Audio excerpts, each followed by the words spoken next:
Hey, it's Frank here with 4D Honeybee, and I just got to do one quick thing here. This is the off-road hive. I installed this yesterday, and just look at how it's going. My goodness, look at this hive. The new box that I got from Derek at 86 Off-Road was jam-packed with bees. And these bees have been here just over 24 hours. And look at how they're working. So I don't want to bother this hive much because they had a rough day, right? They just were installed yesterday, but I wasn't able to give it a pollen patty. I just didn't bring it. So I've got a pollen patty now. All I'm going to do is check that they're feeding, check that there's not much mortality in the feeder. There has been mortality in these feeders that I'm using, so as long as it's not too crazy, I don't know what other choice I have, so we'll stick with them. Giving them pollen patties so they've got food for their babies, and that's it. No big inspection on this hive. Just get the pollen patty in, let them do their thing for another week, and then check back a week later on 4D Honeybee. So this is what I'm using for pollen patties. And I didn't always use this. I made my own pollen patties for a couple of years. But the price of purchased pollen now, combined with mixing it with my own honey and like a bee healthy type of additive, makes it cheaper just to buy this box. So I can't tell you what the pricing is, but that's what I found for me. So now the bees definitely don't eat this like they eat my own pollen patties, I gotta say. Just saying, just telling you the truth. But it is going to get them the nutrients that they need. So I'm just going to grab one patty here. Tara, do you want the pollen patty? I hope not. I don't think you need this in your diet, buddy. I want to clean up the mess after in the basement. Okay, so yeah, you peel it off. Looks something like this. You really want to check this out, or are you just sniffing? What do you think, Tower? Okay, so you could take both layers of paper off. I leave the bottom layer simply because if you don't, this thing basically melts. Forgot my other garbage here. It basically melts inside the hive. And if you let this melt in the hive and you don't have the paper underneath it, you can't move it around, you can't manipulate it. It becomes a real problem. So I suggest you leave the lower piece of paper on. It's got holes in it and the bees will get to it. You don't have to worry about that. All right, so ooh, here's a big mistake. Look at this tactical error. I left the lid off. So I'm gonna expect that this is full of ants, and it is. Look at that. But it's full of bees too, so we'll take it. So I left the lid slightly askew here, which is why the ants got to it. See that? Well, these guys are toast, so. Anyway, I'm not too worried about it, but look at all the bees in there. That's a great sign. They're taking the sugar water, still plenty of it for them.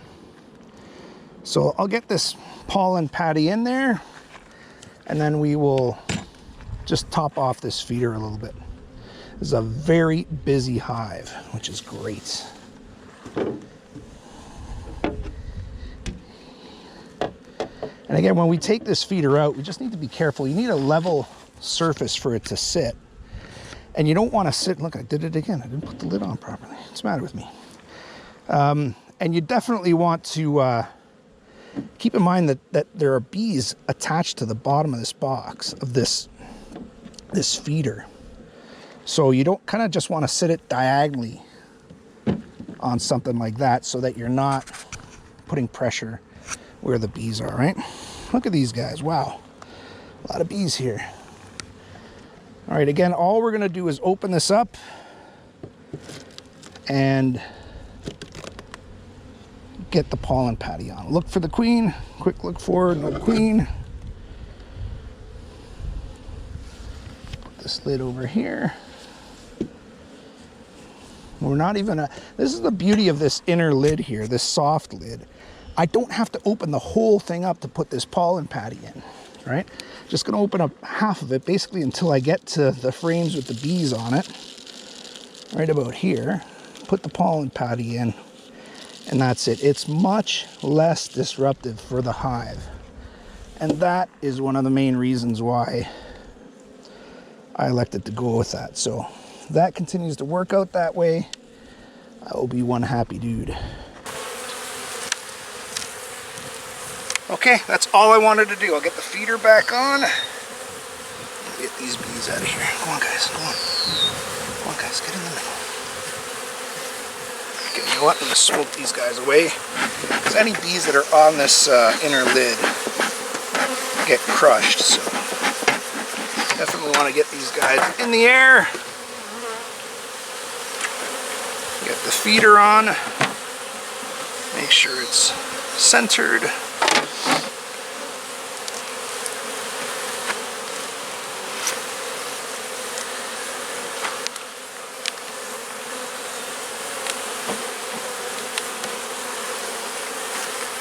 And I'm going to just top it off here with one more little bottle. So this is a 1-to-1 mixture of sugar and water, just to help them build out comb. I mean, they can also convert this into honey, and they probably will. But the main job of this is just to help them draw out comb. They're foraging really well. This hive is doing gangbusters. Look at all those bees. And if you compare one hive to the other, there's no comparison as far as activity. This hive is much, much stronger. And it's only been here a day. This one has been here a week.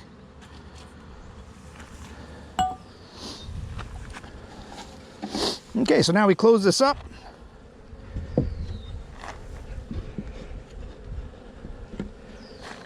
And that's it. Again, usually I wouldn't do an inspection at the 24-hour mark.